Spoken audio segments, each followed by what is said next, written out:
அனைவருக்கும் வணக்கம். மணிப்பூரில் வன்முறை கலவரங்கள் நடந்து வரும் நிலையில் இந்திய இராணுவத்தின் ஸ்பியர் கிராஃப்ட் மற்றும் அஸ்ஸாம் ரைஃபிள்ஸ் மணிப்பூரில் உள்ள கிழக்கு இம்பால் மாவட்டத்தில் சோதனை செய்த பொழுது 29 ஆயுதங்களை பறிமுதல் செய்தனர். குறிப்பாக அந்த ஆயுதங்களில் வெடிகுண்டுகள், ஸ்னிப்பர் ரைஃபிள்ஸ், பிஸ்டல், மார்டர்ஸ் மற்றும் AK-47 ராக்கெட் லான்ச்சர்ஸ் மற்றும் M16 கன்ஸ், M4A1 கன்ஸ் ஆகியவை பறிமுதல் செய்யப்பட்டுள்ளன. ஆனால் அந்த இடத்தில் இன்னொரு முக்கியமான பறிமுதல் செய்யப்பட்டதுதான் மிகப்பெரிய அதிர்ச்சி ஏற்படுத்தியுள்ளது.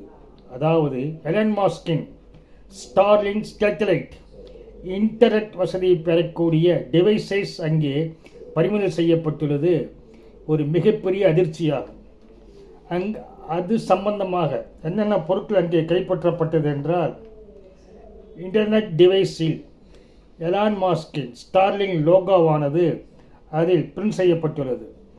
இதை தவிர ஒரு ஆண்டனா, 1 ரூட்டர் மற்றும் 20 அடி FTP கேபிள்ஸ் ஆகியவை பறிமுதல் செய்யப்பட்டுள்ளது. மிகப்பெரிய அதிர்ச்சியை ஏற்படுத்தியுள்ளது.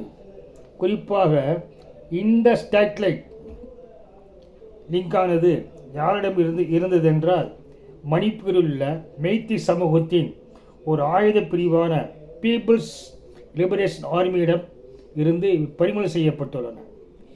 இது மிகப்பெரிய சூப்பர் ஃபாஸ்ட் இன்டர்நெட் வசதியை தரக்கூடியதுதான் இந்த ஸ்டார்லிங்க் சேட்டலைட் இன்டர்நெட் வசதி என்பது. சாதாரணமாக இன்டர்நெட் என்பது நாம் பயன்படுத்துவது கேபிள் மூலமாக அல்லது டவர் மூலமாக மட்டுமே பயன்படுத்த முடியும். யார் எங்கிருந்து பேசுகிறார்கள், என்ன பேசினார்கள், எப்போது பேசினார்கள் என்பதெல்லாம் சர்வீஸ் புரொவைடர் மூலம் மிக எளிதாக காவல்துறையோ புலனாய்வுத்துறையோ பெற முடியும். ஆனால் இந்த எலன் மஸ்கின் ஸ்டார்லிங்க் சேட்டலைட் இன்டர்நெட் என்பது எந்த விதமான கேபிளோ டவரோ தேவையில்லை. நேரடியாக சேட்டலைட் மூலமாக சிக்னல் பீம் செய்யப்பட்டு இந்த டிவைஸுக்கு நேரடியாக வந்துவிடும். அதன் மூலமாக இன்டர்நெட்டை நம்மால் பயன்படுத்த முடியும். இந்த இன்டர்நெட்டானது உலகிலேயே சூப்பர் ஃபாஸ்ட் பிராட்பேண்ட் ப்ரொவைடராக செயல்பட்டு வருகிறது. இதை பற்றி சொல்லுகின்ற பொழுது என்ன சொல்கிறார் என்றால், provide super fast broadband anyway on earth. பூமியில் மேல் பகுதியில் எங்கிருந்தாலும் சரி, இதன் மூலமாக இன்டர்நெட் வசதியை பெற முடியும். குறிப்பாக இன்டர்நெட் வசதியே இல்லாத கிராமங்கள் பல இருக்கின்றன. அந்த இடத்தில் இதை பயன்படுத்த முடியும். அல்லது அடர்ந்த வனப்பகுதிக்கு உள்ளே சென்றாலும் இதை பயன்படுத்த முடியும். காரணம் என்னவென்றால், சேட்டலைட் மூலமாக சிக்னல் பீம் செய்யப்படுவதால் ரேடியோ அலைவரிசை மூலமாக இங்குள்ள டிவைஸுக்கு சிக்னல் பயன்படுத்த முடிகிறது. அது மட்டுமல்லாமல் ரிசர்வ்டு பகுதியில் பயன்படுத்த முடியும். அதாவது பாதுகாக்கப்பட்ட பகுதி, உதாரணமாக துறைமுகங்கள் பாதுகாக்கப்பட்டவை, விமான நிலையங்கள் பாதுகாக்கப்பட்ட வசதி, அங்கு இந்த இன்டர்நெட்டை இவர்களால் நிறுத்த முடியாது. அதை அவர்கள் எளிதாக பயன்படுத்தலாம். அதே போல இராணுவ தளங்கள் இருக்கின்ற கப்பற்படை தளங்கள், விமானப்படை தளங்களுக்கு யார் சென்றாலும் செல்போன் அதாகவே நின்றுவிடும். ஆனால் இந்த ஸ்டார்லிங்க் சேட்டலைட் மூலம் இன்டர்நெட்டை பயன்படுத்தினால் இது அங்கே பயன்படுத்த முடியும். அது மட்டுமல்லாமல் இது ஒரு கிட், மிக எளிதாக ஒரு பையில் போட்டு எங்கும் எடுத்து செல்லக்கூடிய வசதி உடையது. குறிப்பாக அடர்ந்த வனப்பகுதியிலேயே இதை பயன்படுத்த முடியும் என்றால், வடகிழக்கு மாநிலங்களில் குறிப்பாக வன்முறையும் கலவரம் நடைபெறும் மணிப்பூரில் மலைப்பகுதிகளில் மிக எளிதாக இதை பயன்படுத்த முடியும். அதேபோல் ஜம்மு காஷ்மீரில் உள்ள பயங்கரவாதிகளும் அடர்ந்த காட்டுப் பகுதிகளில் இதை பயன்படுத்த முடியும்.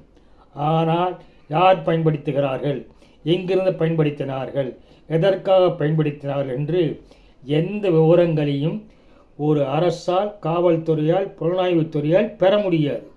காரணம் என்னவென்றால், இந்த ஒட்டுமொத்த நிர்வாகமும் அமெரிக்காவில் உள்ள ஸ்டார்லிங் நிர்வாகத்திடம் மட்டுமே இருக்கும். அவரிடம் இருந்து மட்டுமே கேட்டு பெற முடியும். குறிப்பாக இந்த ஸ்டேட்லைட் லிங்குக்கு இந்தியாவில் அனுமதி தரப்படவில்லை, உரிமமும் தரப்படவில்லை. மியான்மரிலும் இதற்கு அனுமதி இல்லை. அதேபோல இந்தியாவின் அருகிலுள்ள பங்களாதேஷ், பூட்டான் போன்ற நாடுகளிலும் இதற்கு அனுமதி இல்லை. பின் எப்படி, யாரால் இந்த ஸ்டார்லிங் ஸ்டேட்லைட் டிவைசஸ் மணிப்பூருக்குள் வந்தது? யார் அனுப்பினார்கள்? யார் இதை பெற்றுக்கொண்டார்கள்? எப்படி இதை பயன்படுத்தினார்கள்? என்பது போன்ற பல்வேறு முக்கியமான பாதுகாப்பு அம்சங்கள் இதோடு தொடர்புடையவை. அப்படிப்பட்ட டிவைஸ் எப்படி இங்கே வந்தது என்பதுதான் கேள்வி. இந்தியாவின் பாதுகாப்புக்கு மிகப்பெரிய ஒரு அச்சுறுத்தலாக இது அமைந்துள்ளது. இது மட்டுமல்ல, இதற்கு முன்பாக ஏற்கனவே இதே போல ஸ்டார்லிங் ஸ்டேட்லைட் டிவைஸை இந்திய கடலோர காவல்படை, அதாவது Indian cost card, Andaman Nicobar தீவுகளுக்கு அருகே மியான்மரிலிருந்து புறப்பட்டு வந்த படகில் பறிமுதல் செய்துள்ளது.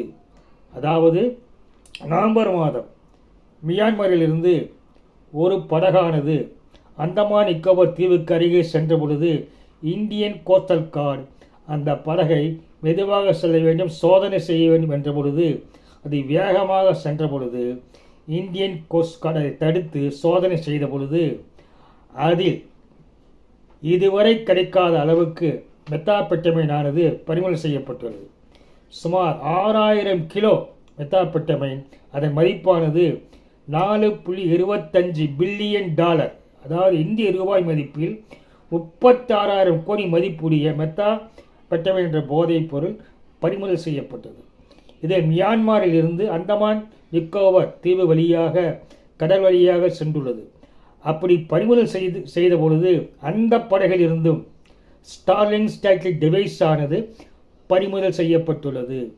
2 இடங்களில் இந்தியாவில் பறிமுதல் செய்யப்பட்டுள்ளன. அப்படி அந்த மியான்மரிலிருந்து வந்த படகில் பறிமுதல் செய்யப்பட்ட ஸ்டார்லிங் ஸ்டேட்லைட் யார் இதை வாங்கினார்கள், எப்போது வாங்கினார்கள், யார் இதை பயன்படுத்துகிறார்கள் என்று அமெரிக்காவில் உள்ள ஸ்டார்லிங் ஸ்டேட்லைட் நிறுவனத்துக்கு அந்தமான் நிக்கோபார் காவல்துறை கடிதம் எழுதியுள்ளது. ஆனால் இன்று வரை அதற்கு பதில் வரவில்லை. பிரச்சனை இங்குதான் தூங்குகிறது. ஏனென்றால் யார் இதை வாங்கினார்கள், யார் இதை பயன்படுத்துகிறார்கள், யார் இதற்கு சப்ஸ்கிரிப்ஷன், அதாவது பணம் கட்டினர் போன்ற விவரங்களை பெற இயலாது.